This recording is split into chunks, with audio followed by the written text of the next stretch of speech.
අයිබෝවන් මම සම්පත් මට හිතුණා මගේ ජීවිතේ දැන් මං මැදි වයසට පත් වෙලා ඉන්නේ.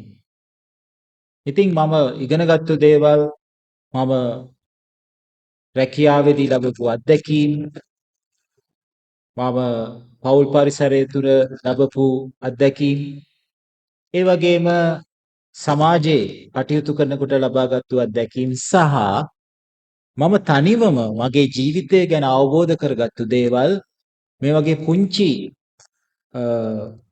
වීඩියෝස් මගින් කියන්න කියලා. ඉතින් අද මුලින්ම මම තෝරගත්තා මොකද්ද අවංකකම කියන්නේ. කියන්න. අවංකකමේ තියෙන වැදගත්කම කියලා. මගේ ජීවිතේ ගත්තොත් දැන් මට අවුරුදු 56ක් අවංකකම කියන එක මගේ ජීවිතේ මුල්ම අඩිතාලම කිව්වොත් නිවැරදි. අවංකකම නැත්නම් මම කිසිම රාජකාරියක් කිසිම කටයුත්තක් කිසිම චින්තනයක් සිතවිල්ලක් අවංකකමින් තොරව මම කරන්නේ නැහැ. අපේ වැඩපින්වල කාර්යාලවල නායකයන් විදියට මම ගරු කරන පළමු ගුණය තමයි අවංක. අවංක නැති පුද්ගලයෙක් හෝ අවංකකම දකින් නැති මට නොපෙනෙන පුද්ගලයන් සමග මම ඇසුරු කිරීම බොහොම කලාතුරකින් කරන්නේ. මම ඒ තැන් වලින් ඈත් වෙනවා. එතකොට අවංකකම කියන එක ඔබගේ ජීවිතයේ පළමු ලක්ෂණය කරගන්න. දැන් අපි බලමු මොකක්ද අවංකකම කියන්නේ කියලා. අවංක පුද්ගලයා හැම වෙලාවෙම සත්‍යවාදී. අවංක පුද්ගලයෙක් කවදාවත් බොරු කියන්නේ නැහැ. මිනිස්සු මුලා කරන්නේ. දැන් අපි බලමු ඇයි මිනිස්සු අවංක නොවෙන්නේ කියලා. මිනිස්සු අවංක නොවෙන්නේ කෙටි කාලීන ලාභ ප්‍රයෝජන බලය සහ විවිධ දේවල් ලබා ගන්න මිනිස්සු අවංක වෙන්නේ නැහැ. එතකොට මොකද්ද මිනිස්සු කරන්නේ? අවංක නොවන පුද්ගලයාගේ ප්‍රධාන ලක්ෂණය තමයි බොරුව. ඔබට පේනවා ඇති අද සමාජයේ එක එක තරාතිරම් වල පුද්ගලයන් බොරුවෙන් ගොඩාක් දේවල් කරන. බොරුවෙන් මිනිස්සු මුලා කරනවා. මිනිස්සු බොරුවට හරි කැමතියි. ඒ කියන්නේ මිනිස්සු අවංක නොවන පුද්ගලයන්ට හරි කැමතියි. ඒක තමයි ස්වභාවයෙන් ලක්ෂණය වෙලා. ඒ කියන්නේ ඒක තමයි හැම වෙලාවෙම ගොඩක් අය පිළිගන්න. ඒ කියන්නේ අවංක නොවන පුද්ගලයන් සත්‍යවාදී නැහැ. එතකොට ඒගොල්ලෝ බොරු කියන නිසා ඒ බොරුවට අහු වෙන ගොඩාක් අය සමාජයේ ඉන්නවා. එතකොට අවංක පුද්ගලෙක් හැම වෙලාවෙම සත්‍යවාදී. ඊට පස්සේ හරිම පාරදර්ශයි. හංගල වැඩ කරන්නේ නැහැ. කියන දේ කරනවා. කරන්න බැරි දේවල් කියන්නේ නැහැ. එතකොට අවංක පුද්ගලයෙක් කරන sannivedana අපි කියන communication කියලා, actions අපි කියන ක්‍රියාකාරකම් කියලා, අපි කියනවා intentions ඒ කියන්නේ යාගේ අරමුණු යටිහිතේ තියෙන අරමුණු කවදාවත් බොරුවට මවාපාන දේවල් නෙමෙයි. ඒගොල්ලෝ හරිම සත්‍යද. අන්න ඒක තමයි අපි අවංකකම කියලා. ඒ නිසා මම ඔයගොල්ලෝගෙන් ඉල්ලනවා. ඔයගොල්ලෝ මේ දක්වා ජීවිතේ පොඩි පොඩි ලාභ ප්‍රයෝජන බලාගෙන මිල මුදල් බලාගෙන වත්කම් බලගෙන ඉඩකඩම් බලාගෙන එක එක දේවල් තරාතිරම් හෝ අපි කියනවා ප්‍රොමෝෂන්ස් කියලා ඔෆිස් වල ඒවා බලාගෙන අවංක නොවන විදියට හැසිරුණා නම් අද ඉඳලා අවංකකම මූලිකව සැලක. අපිට අවංක නොවීම තුළින් ලැබෙන දෙයක් අපිට ජීවිතයේ අන්තිමට සතුට වෙන්න පුළුවන්. ඔබට ඔබ දිහා බලලා ඔබ අවංක පුද්ගලයෙක්. ඔබ අවංක නම් ඔබ හෘද සාක්ෂියට එකගව කටයුතු කරනවා නම් ඔබට ඒකම ඇති සතුට වෙන්න. දැන් අපි බලමු අවංකකමේ වැදගත්. Importance of honesty. අවංක පුද්ගලයෙක් වුණාම එයාව හැමෝම සමාජයේ විශ්වාස කියන ට්‍රස්ට් බිල්ඩින්.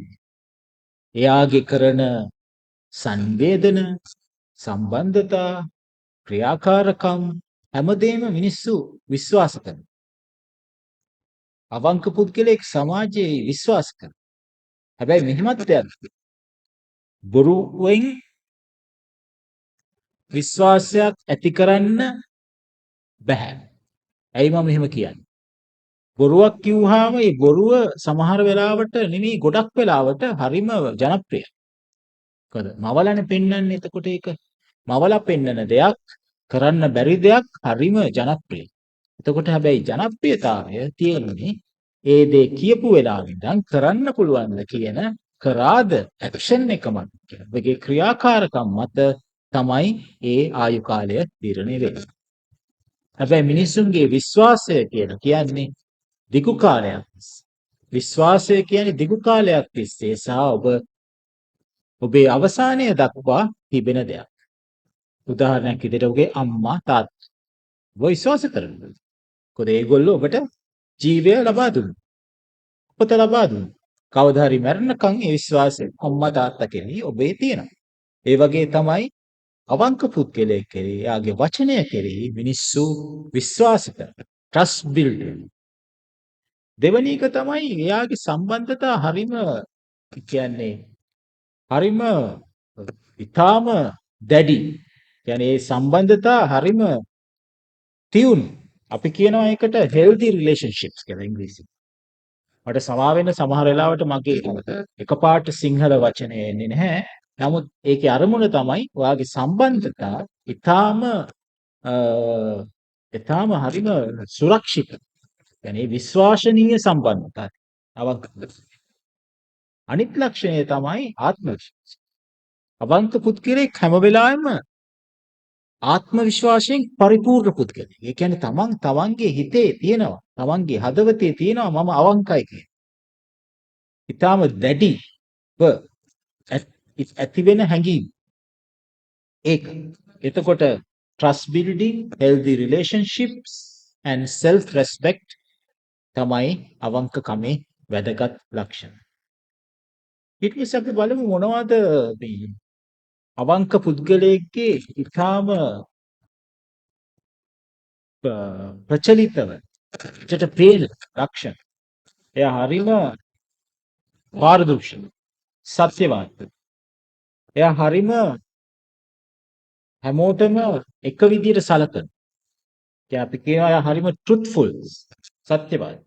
එයා හරිම fair පුද්ගලෙක්. කියන්නේ fairness. ඒ කියන්නේ හැමෝටම එක විදියට සලකනවා. එයාගේ මෙයාට එක විදියක්, තව කෙනෙක්ට තව විදියක් එහෙම. දැන් අපි ගමු අපේ ඔෆිස් එකක කාර්යාලයක මැනේජර් කෙනෙක් කළමනාකාරවරයෙක්. එයා හැමෝටම එක විදියට සලකනවා. හරි පුද්ගලයෙක් නම් හරි ඔෆිස් එකක අපිටම වැදගත් අවංක කළමනාකාරීවරයෙක් හැම වෙලාවෙම එයාගේ කාර්යාලය පිරිසිදු කරන එක්කෙනාට කාර්යාලයේ ඉහළම තැන්වල ඉන්න මැනේජර් කළමනාකාරවරුන්ට සලකන්නේ එකම විදියට. තරාතිරම එයාට අදාළ නැහැ. එතකොට එයා ඉංග්‍රීසියෙන් කියනවා fairness කියලා. අනිත් එක තමයි sincerity. sincerity කියන්නේ හැම වෙලාවෙම අවංක පුද්ගලයාගේ ක්‍රියාකාරකම් එයාගේ ඇක්ෂන් අවංකම ක්‍රියාකාරකම් තුලින් මැච් කරනවා. ඒ කියන්නේ එයා මොන හරි දෙයක් කිව්වොත් ඒක ඒ විදියටම කරනවා. එහෙම නැතුව බොරුවට තන තන කියව යන්නේ නැහැ. ඊගාවට අපි කියනවා වගවීම. අවංක පුද්ගලයෙක් හරිම වගවීමට ලැබි පුද්ගලයෙක්. එයා වගවීම එයාගේ ජීවිතය සේසල. ඔයා මොන හරි දෙයක් කිව්වොත් එයා ඒකට අපි වගවීමට අපි ඉංග්‍රීසියෙන් කියනවා accountable. එතකොට truthfulness සත්‍යවාදී බව, fairness ඒ කියන්නේ හැමෝටම එක විදියට සැලකීම, sincerity ඒ කියන්නේ හැම එයාගේ ක්‍රියාකාරකම් ඇක්ෂන් එකත් එක්ක ගැළපීම, ක්‍රියාකාරකම කියන්නේ ඇක්ෂන් එක ඒකත් එක්ක ගැළපීම, එයා කියපු දේ කරන එක සහ accountability හැම වෙලාවෙම එයාගේ වෙච්ච වැරද්ද එයා බාර අරගෙන එයා කරපු දෙයට වගවීම බාර තමයි අවංක පුද්ගලයාගේ ලක්ෂණයක් වෙන්නේ. ඊට පස්සේ මොනවද මෙයාට තියෙන challenges? අවංක පුද්ගලයෙක්ට තියෙන අභියෝග. සමහර වෙලාවට අපි අවංක නොවෙන්නේ අපිට ඒ ගැන තියෙන බයක් තියෙනවා. ඒ කියන්නේ මොන හරි දෙයක් කරන්න ගියාම මට මේ දේ කරොත් මේ දේ නැති වෙයි මට. මේ දේ කරොත් මට මේ පාඩුව වෙයි. මේ දේ මම මෙහෙම කරොත් මිනිස්සු මාත් එක්ක තරහ වෙයි. අන්න එහෙම තියෙන බය නිසා අපි සමාන අවස්ථාවලදී අවංක නොවේ.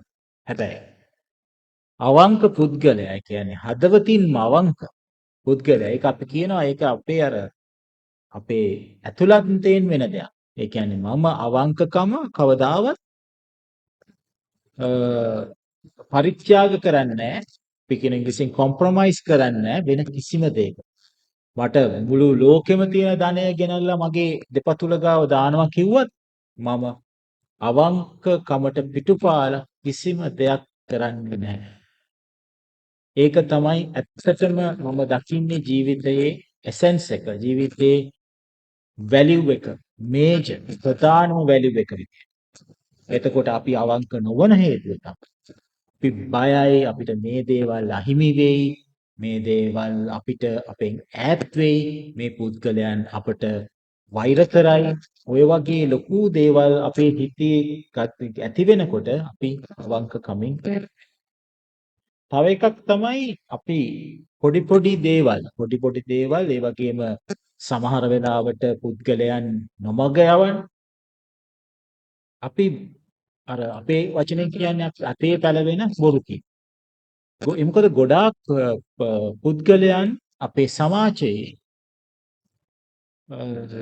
ප්‍රධාන පිරිසක් ඒ කියන්නේ මැජොරිටි එකක් ගත්තොත් ඒගොල්ලෝ සමාජයේ තියෙන එම රටක තියෙන ඉන්ෆෝමේෂන් විස්තර එච්චර දන්නේ නැහැ. මොකද ඒගොල්ලොන්ගේ සමහර වෙලාවට මූලික අවශ්‍යතාවන්වත් ඒගොල්ලන්ට සපුරා ගන්න බෑ. එතකොට ඒගොල්ලෝ කොහෙන් හරි ඇහෙන දෙයක් මාධ්‍යයෙන් ඇහෙන දෙයක් කවුරු හරි කියන දෙයක් ඒක හෙලාම පිළිගන්න. ඉතින් ඒක නිසා එතකොට බොරුවෙන් අපි කියන ඉංග්‍රීසියෙන් white lies ඒ වගේන් අපට පුළුවන් කෙනෙක්ව අවංක කමින් ඈත් කරන්න. අවංක පුද්ගලයෙක්ව නොමග යවන්න. මොකද ගොඩාක් පුද්ගලයන් ඉන්නේ බොරු කියලා ඒගොල්ලොන්ට ලැබෙන දේවල් ලබාගෙන తాවකාලිකව ඒක විදිමින් ජීවත් වෙන්න හදනවා. හැබැයි ඒගොල්ලොන්ට ජීවත් වෙන්නත් බෑ. ඒ බොරුව අහලා අවංකකමින් ජීවිතේ ඈත් වෙන පුද්ගලයාටත් වැඩි ආයු කාලයක් නැහැ. ඒගොල්ලෝ පිරිහීමටපත් වෙනවා. ඒක නිසා එතකොට හොඳට මතක තියාගත යුතු දෙයක් තමයි අපි හැම වෙලාවෙම බයක් නිසා තමන්ගේ හදවතේ හිතේ ඇතිවෙන බයක් නිසා අවංකකමින් නම් ඈත් වෙන්නේ. අවංක වුණහම එම පුද්ගලයාට විශ්වයේ බලය ලැබෙනවා. විශ්වයේ බලය කියන්නේ අමුතු බලයක් නෙමෙයි මම කියන්නේ. හදවතේ තියෙන හෘද සාක්ෂි. ඒ කියන්නේ මට අවංක. ඒ වගේම මම කියන දේ මම කරන මිනිස්සෙක්. මම ඒ වගේම කිසිම කෙනෙක් මුලාවේ දාලා මට ලාභ ප්‍රයෝජනයක් ගන්න අබමල් රේණුවකවත් මට අවශ්‍යතාවයක් නැහැ. ඒ වගේ හැඟීමක් සිතේ ඇති වෙනකොට අපි ඒකට තමයි කියන්නේ අවංක.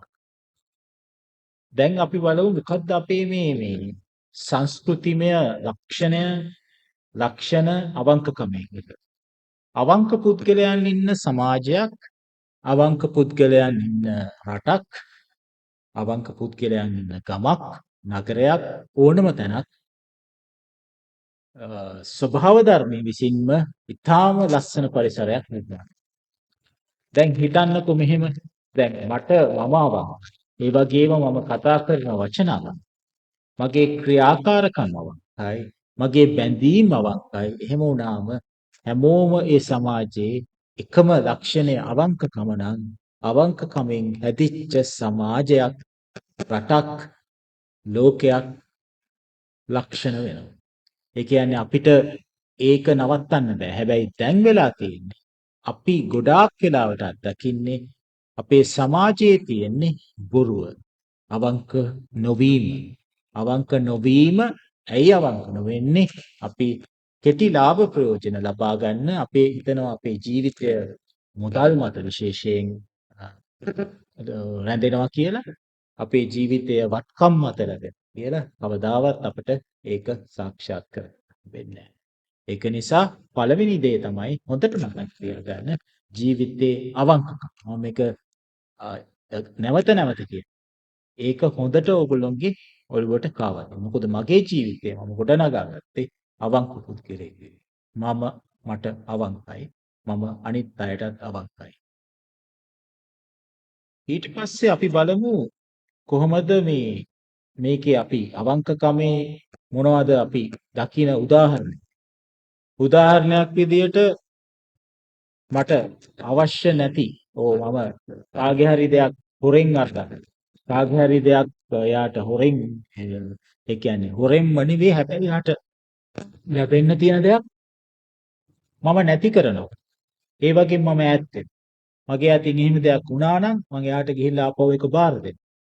ඒ වගේ එකක් අපිට උදාහරණ විදියට කියන්න පුළුවන්.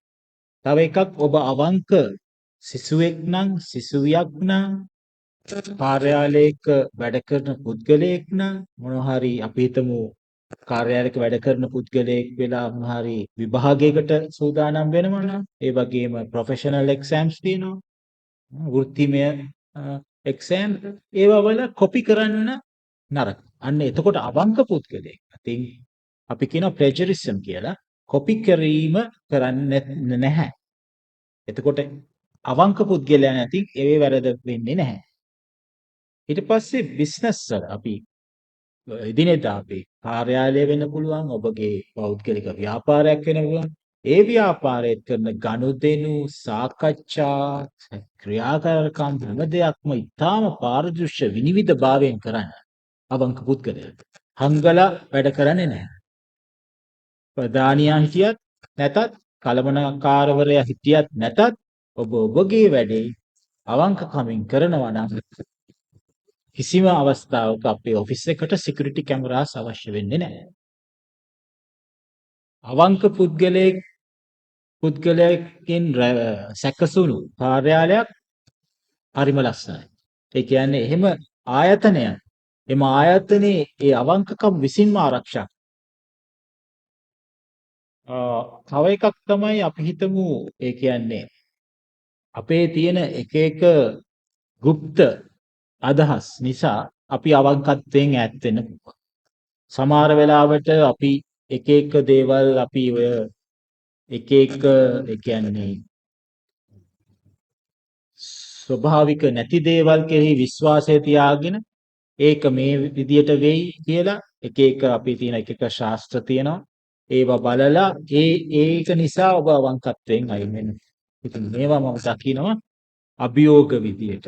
ඒ කියන්නේ අපිට අභියෝග විදියට සහ අපිට එක්සැම්පල්ස් විදියට උදාහරණ විදියට මේවා සමාජයේ තියෙනවා අවංකත්වය අපිට පිළිබිඹු කරන. ඒ කියන්නේ අපි අවංකත්වයෙන් ඈත් වෙලා අපි අවංකත්වයට ආපහු එන්න පුළුවන් විදියට. දැන් බලමු අපි ඊගාවට අපි අවංකත්වයේ අපේ ගොඩනගා ගන්නකොට කොහොමද අපිට දැනෙන්නේ? ඔබට අවංක වෙනකොට ඔබට තේරෙනවා ඔබ විසින්ම ඔබ තුලම එතනට යාමට ඒක ප්‍රගුණ කරන්න ඔබ තුලින්ම ඇතිවන හෘද සාක්ෂි. ඒක තමයි මම පළමු දේ විදියට සැලකන්නේ. එහෙම වුණාම ඔබට තේරෙනවා ඔබගේ වටපිටා ඔබගේ පරිසරය ඊටාම ප්‍රසන්න පරිසරයක් බවට පත්. ඊට පස්සේ ඔබ අනිත් අයටත් ඒ අවංකකම ගැන කියා දෙනවා.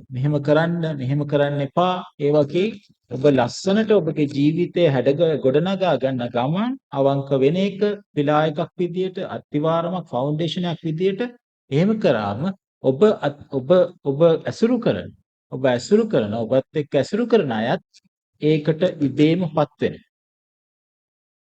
එතකොට අපි ගනිමු අපි අවංක නොවුනොත් මොකද වෙන්නේ කියලා.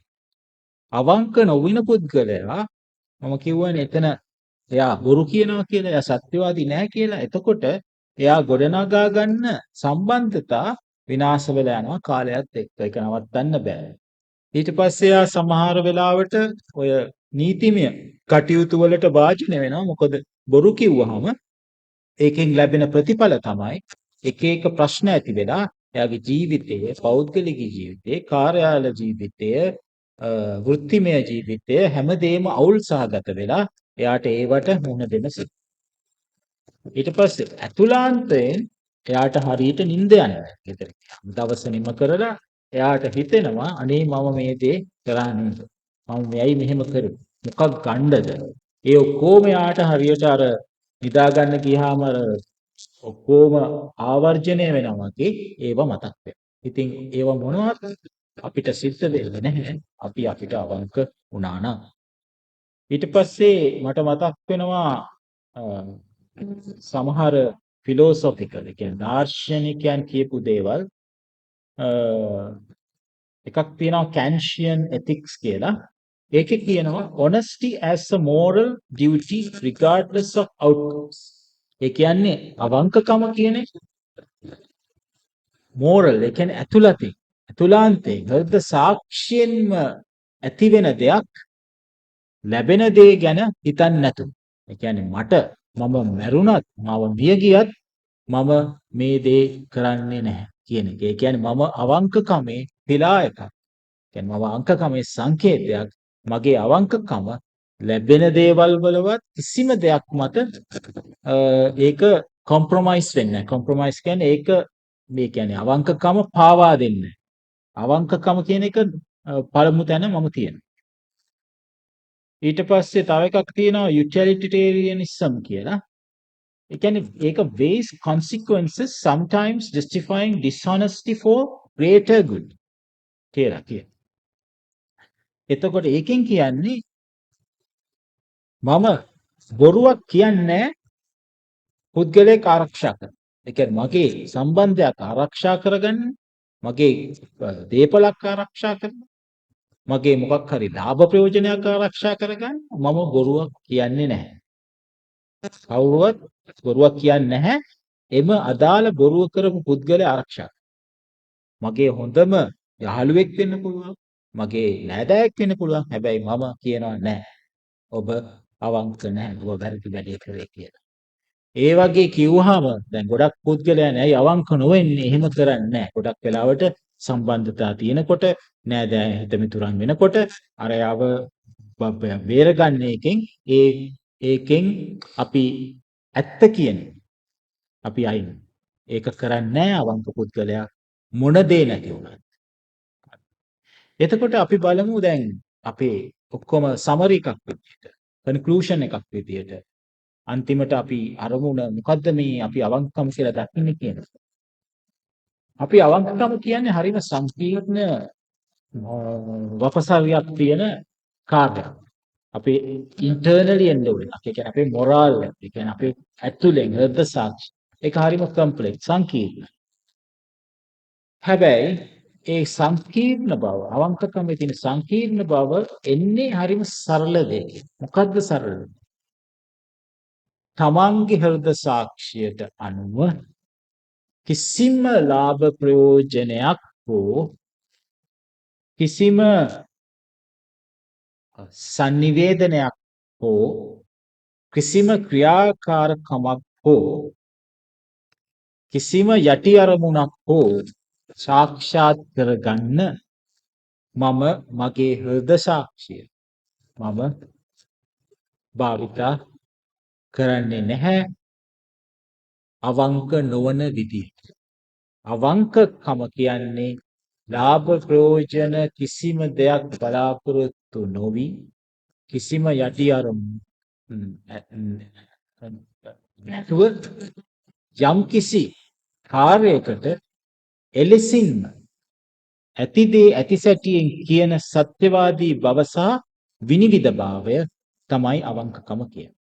එතකොට මේ සංකීර්ණ අවංකකම ඔබගේ ජීවිතයේ ඔබ ගත්තොත් මූලික අඩිතාලම විදියට ඔබගේ කියන කරන දේවල් හැමදේම ජීවිතේ සාර්ථක වෙනවා. ඒක නිසා හැම වෙලාවෙම ජීවිතේ මතක තියාගන්න අවංක.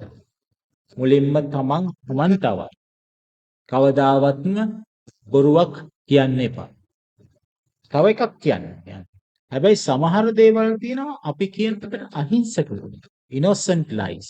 මොනවද මේ innocent lies? එම කියන බොරුව නිසා කෙනෙක් මොකක් හරි සතුටකටපත් වෙන. කිසිවෙක් එයාට හානියක් වෙන්නේ නැහැ. ඒ වගේ පුංචි බොරුවක් කිව්වා ඒක අවංකකම පරිත්‍යාග කිරීමක්වත් හෝ අවංක නොවීමක්වත් වෙන්නේ නැහැ. ඒක නිසා ඒ වගේ දේවල් මම කියන්නේ නැහැ අවංක නොවීමේ ලක්ෂණයක් කියලා. නැහැ. අවංකකම කියන්නේ හැම වෙලාවෙම ජීවිතයේ තමන්ට කරන්න පුළුවන් සත්‍යවාදීව පැවසීම සහ එය විනිවිදභාවයෙන් යුතුව මුල සිට අවසානය දක්වා පවත්වාගෙන යාමයි. එහෙම වුණාම ඔබ සමාජයේ ආදරයට ගෞරවාදරයට පත් වෙනවා. ඉතින් අවංකකම ඔබගේ ජීවිතයේ මූලික අඩිතාලම මූලික ලක්ෂණය වැලියු එක කරගන්න. මම මගේ ජීවිතයේ අවංකකමෙන් ජයගත්තු ජය ගනිමින් යන අවසානයේ දක්වා මගේ ජීවිතේ මම කවදාවත් අවංකකම කිසිම හේතුවක් නිසාවත් පාවා දෙන්නේ. බොහොම ස්තුතියි.